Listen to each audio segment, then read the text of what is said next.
Hi everyone, this week I am driving the updated 2024 Porsche Cayenne S. Let's check it out in more detail.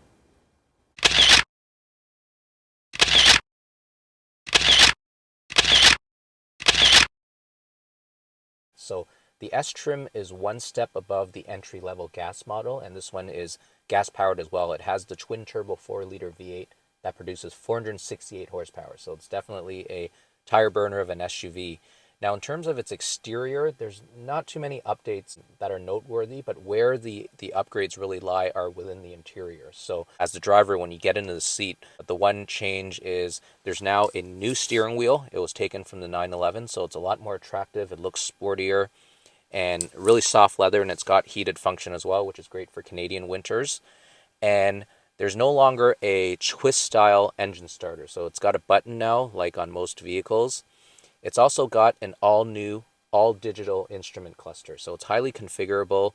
It's really snappy, really high resolution, and there's a night vision camera that you can call up in one of the virtual pods on the cluster. So it's really nice. I think this is a phenomenal upgrade.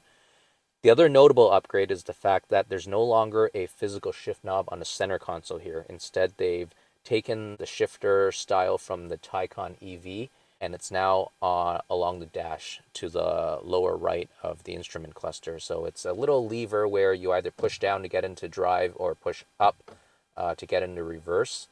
And what's good about this design is that it frees up the center console space. So in place of the shifter knob, there's a little compartment here now where there's the wireless phone charger for you to charge your phone. And then there's two USB-C ports to the right as well. And for these ports, this is in a much better location than in previous models where it was hidden under the armrest within the storage area. So I think this is a good upgrade.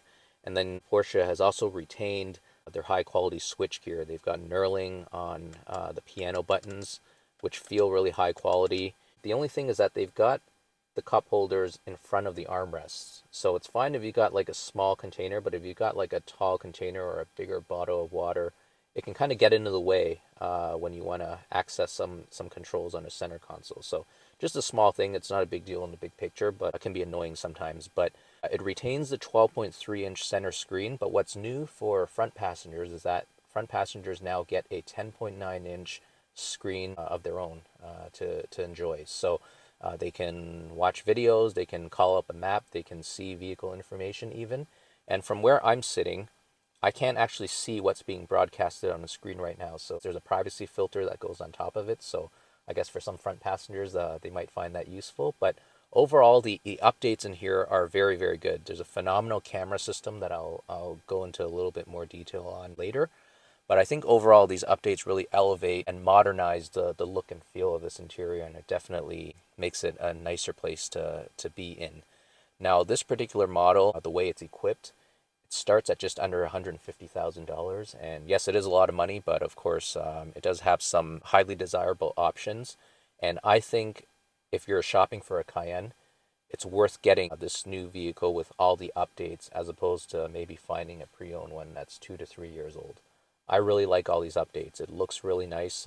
They function really well, especially some of the screen technologies I find very, very useful. And I think people who are considering a vehicle like this, you should definitely go for a test drive to see and experience some of these new features for yourself. Let's do a quick exterior walk around. So this is the side view. It's a nice clean design. It does bear the Porsche styling language, so it's recognizable as a Porsche. And I like this angle because you can see the shoulder line. It's broad, but it's nothing too crazy. The rear looks really high-end too, with the LED strip that runs across the tailgate. Now, I would have liked the lower bumpers and the rockers on the side, so the area between the wheels, to have been painted as well. They're just a flat plastic, but otherwise the fender flares are painted to match the rest of the vehicle's body. So the rear, you got sport brakes, you got rear wheel steering too, and of course you got the bigger brakes up front.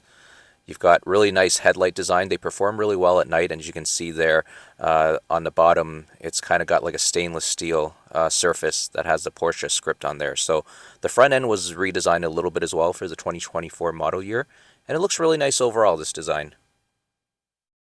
The Cayenne has a really good rear wiper blade, which covers a lot of glass unlike some SUV designs, and having more glass coverage helps improve visibility, especially when driving at night in the rain, I find. And the Cayenne also has rear fog lights, you can see there on the lower bumper.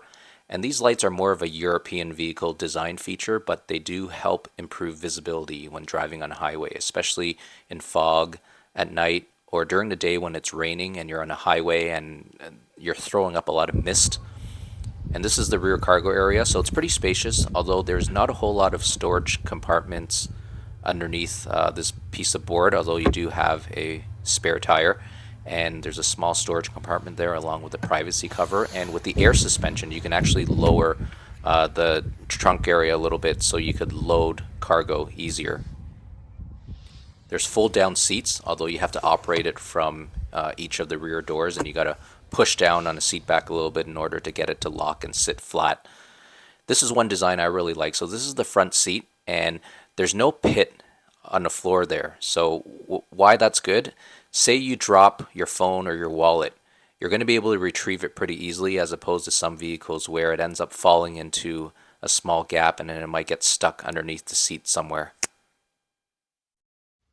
I'm in the back seat right now behind the driver, and overall it's very comfortable. You've got good leg room. The only thing I find is that the seat cushion is a little bit low, so you don't get very good thigh support. So this is more an issue if you're a taller passenger, because you'll end up with your knees kind of like this. So compared to, say, the Lexus RX 500h, which I drove earlier this year, that vehicle had a much higher cushion that enabled better thigh support. But I think it's more of an issue for tall passengers. Certainly not a deal breaker, but just something I noticed. Now you've got reclining seats as well, which helps passengers find the right position to be more comfortable.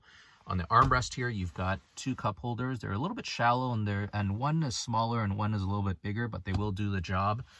On the center console here, because this vehicle has 4-zone climate control, each of the outboard rear passengers can control their climate zone, which is really helpful. So to help with that, you've got the vents here in the middle, but then you've also got vents here on the B pillar, or one vent on each side. So that helps enhance the function of the individual zones. You've also got your Holy S handles, one coat hook here, another coat hook here, a really bright LED map light. It's daylight right now, so you can't really see it, but it is really bright at night. And the headroom is really good as well, considering the fact that it has a pretty good panoramic sunroof that extends all the way back here. So overall, very comfortable. I think it would be very suitable for a long road trip.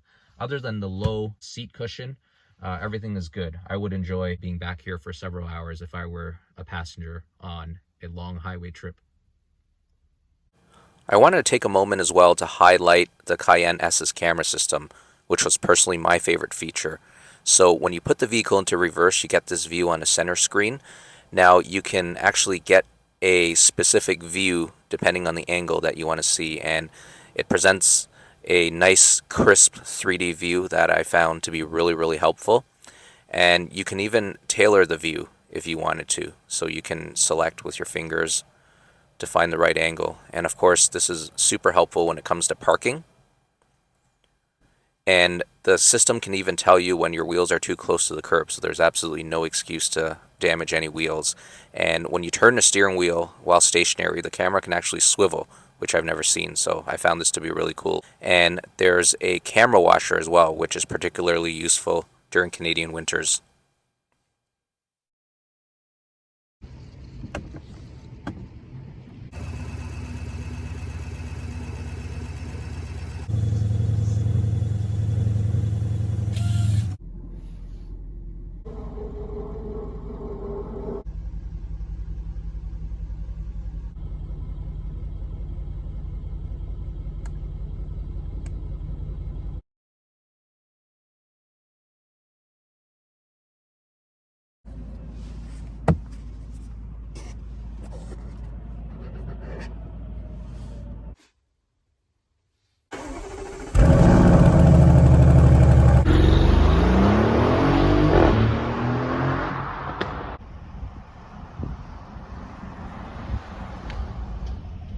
So here's my final thoughts on this refreshed Cayenne. I think the updates to the interior are fantastic.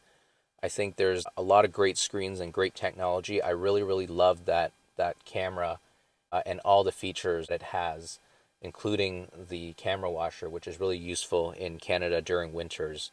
Now, this particular vehicle, the way it's equipped, it starts at just under 150,000, so that's definitely not chump change. I do think that the updates are worthwhile, so for anyone who might be considering a pre-owned Cayenne, I do think that if you can afford to swing it, getting the new model with all the updates is a lot more worthwhile, and you'll enjoy the vehicle more, because I did drive the 2022 model, so I kind of have an insight on some of the differences, and I do think that this new model is worthwhile. Now, that said, Porsche is a very prestigious brand.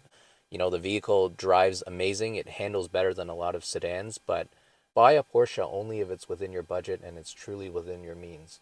Don't ever buy a luxury vehicle and start living paycheck to paycheck, because you know, there's a lot of good cars out there where you can get, you know, similar equipment and similar performance for less money. A vehicle like this is for someone who truly loves the brand and they really want to stand out and they want something different. They want the versatility of an SUV that drives like a sports car. That's really the identity of this Cayenne. And it's also the most, I'd say, the most versatile Porsche model as well, right? In terms of cargo space, towing capacity, along with the performance and the fun to drive factor as well. So highly recommended by me overall. I really enjoyed my time in this vehicle, and if you have any other questions or comments, please feel free to leave them on the bottom. Give this video a like if you found that it helped, and thank you very much for watching.